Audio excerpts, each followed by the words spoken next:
মা একদিন চলে যাবে ভাই, মায়ের শাড়িটা থাকবে আলমিরার মধ্যে, শাড়ির গন্ধ আপনি পাবেন।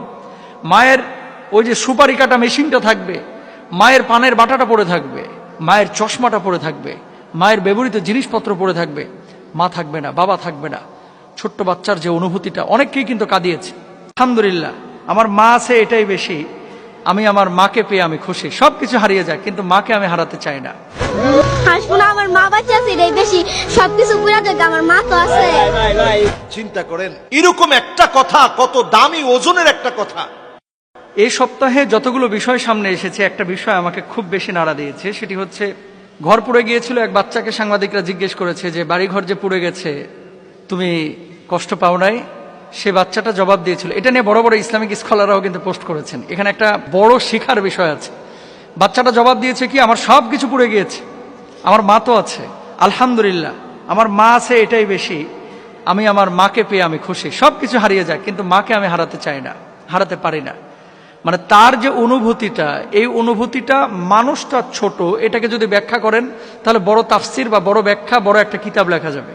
দুঃখজনক হলো সত্য, আমাদের সমাজে অনেকে আছে ডাক্তার, ইঞ্জিনিয়ার, বড় বড় ইসলামিক স্কলার, অথবা সাধারণ মানুষ, হাজার হাজার কোটি টাকার মালিক, শত শত কোটি টাকার মালিক, লাখপতি, হাজারপতি, এরকম অনেক লোক আছে। কিন্তু সম্পদ আল্লাহ তাআলা অঢেল দিয়েছে, কিন্তু এই মানুষগুলো আল্লাহ সুবহানাহু ওয়া তাআলা তাদের ভিতরে বুঝ দেয় নাই। ভাই, পৃথিবীর বুকে অমূল্য সম্পদ কিন্তু মা, অমূল্য সম্পদ মা।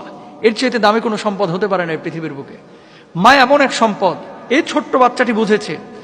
দেখেন, অনেক মানুষ আছে, অনেক মা আছে, মাত্র 1 হাত লম্বা একটা পেটের মধ্যে, আধা হাত লম্বা একটা পেটের মধ্যে বাচ্চাকে 10 মাস 10 দিন জায়গা দেয়।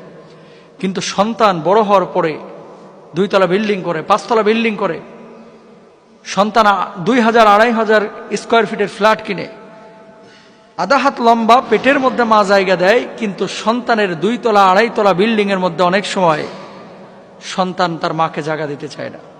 কেন? মূলত আমরা আমাদের নীতি নৈতিকতা হারিয়ে ফেলেছি। কোথায় ছিলাম, কি করতেছি আমরা? রাসূল আকরাম সাল্লাল্লাহু আলাইহি ওয়াসাল্লাম বলছেন, হুমা জান্নাতুকা ওয়া নারুক, বাবা মা তোমার জান্নাত, বাবা মা তোমার জাহান্নাম। বাপ মাকে খুশি রাখবা, আল্লাহর জান্নাতে যাবা। বাপ মাকে অখুশি রাখবা, আল্লাহ রব্বুল আলামিনের জাহান্নামে যাবা। মা বড় দামি সম্পদ। যখন জীবিত থাকে অনেক সন্তান বোঝে না, যখন মারা যায় তখন বুঝে যে কি সম্পদ হারিয়ে ফেলেছে। আপনার মা এক সময় চলে যাবে ভাই পৃথিবী থেকে।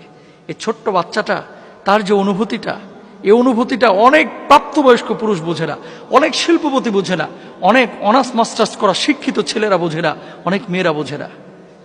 আজকে দেখেন বৃদ্ধাশ্রমে মাঝে মাঝেই বলে, এই যে সাংবাদিকরা যে নিউজ করে, 3 ছেলে আমেরিকায় সেটেল, অস্ট্রেলিয়ায় 2 মেয়ে সেটেল, অথচ বাপ আগারগাঁওয়ের বৃদ্ধাশ্রমে পড়ে আছে, বিভিন্ন বৃদ্ধাশ্রমে পড়ে আছে। ছেলে মেয়েরা যতদিন বাপ মার সম্পদ থাকে ততদিন টেক কেয়ার করে। বাপ মা যখন আর কোনো কাজ কর্ম করতে পারে না, ঠিক সেই সময় বাপ মাকে বোঝা মনে করে বৃদ্ধাশ্রমে পাঠিয়ে দেয়। আল্লাহর আদালতে তোমরা দাঁড়াইতে হবে। বাপ মা এমন একটা সম্পদ, যাদের ব্যাপারে আল্লাহ সুবহানাহু ওয়া তাআলা বলছেন, ওয়াবুদুল্লাহ ওয়ালা তুশরিকু বিহি শাইআ ওয়া বিল ওয়ালিদাইনি ইহসানা। আল্লাহর ইবাদত করো, আল্লাহর সঙ্গে কাউকে শরীক করো না, আর বাপ মার সঙ্গে ভালো আচরণ করো।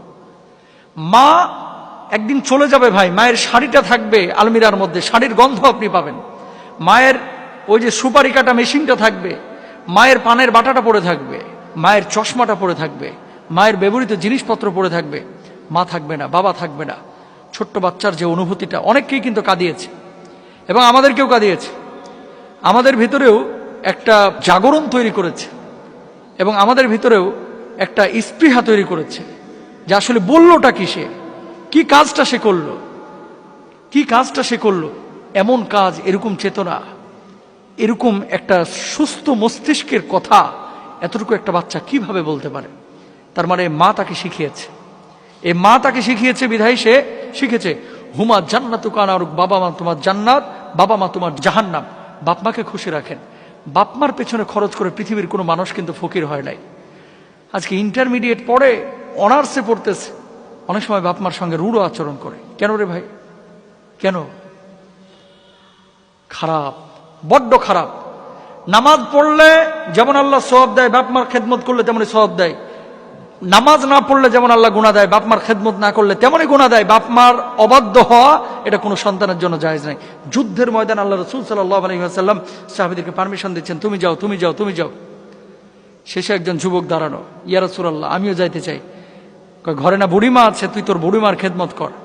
আল্লাহ রাসূল, ওরা তো অনেক সওয়াব পেয়ে যাবে, আমি তো সেই সওয়াব পাবো না। আল্লাহ নবী জবাব দিলেন, বাড়ির মধ্যে তুমি তোমার বুড়িমার খেদমত করবা, ওরা জিহাদের ময়দানে গিয়ে যে সওয়াব পাবে আল্লাহ তাআলা তোমার আমলনামায় সেই সওয়াবের ব্যবস্থা করবে। বলার একটা উদ্দেশ্য আছে, এই ছোট্ট বোনটিকে আল্লাহ তাআলা হায়াতে তয়্যিবা দান করুক। তার একটি বাক্য আপনি আপনার কলিজার মধ্যে গেঁথে নেন যে আমার কিচ্ছু না, আমার মা তো আছে। কেন? মা কেন অমূল্য সম্পদ জানেন? বন্দুকের গুলি মিস হবে, মা যদি সন্তানের জন্য কোনো দোয়া করে, দোয়া মিস হবে না। সন্তানের জন্য দোয়া করলে দোয়া কবুল হবে। মা যদি আপনার জন্য দোয়া করে, আল্লাহ সুবহানাহু ওয়া তাআলা সেই দোয়া কবুল করবেন। আসেন মাকে মূল্যায়ন করি, মাকে ভালোবাসি, বাবাকে ভালোবাসি। আল্লাহ তৌফিক দান করুন।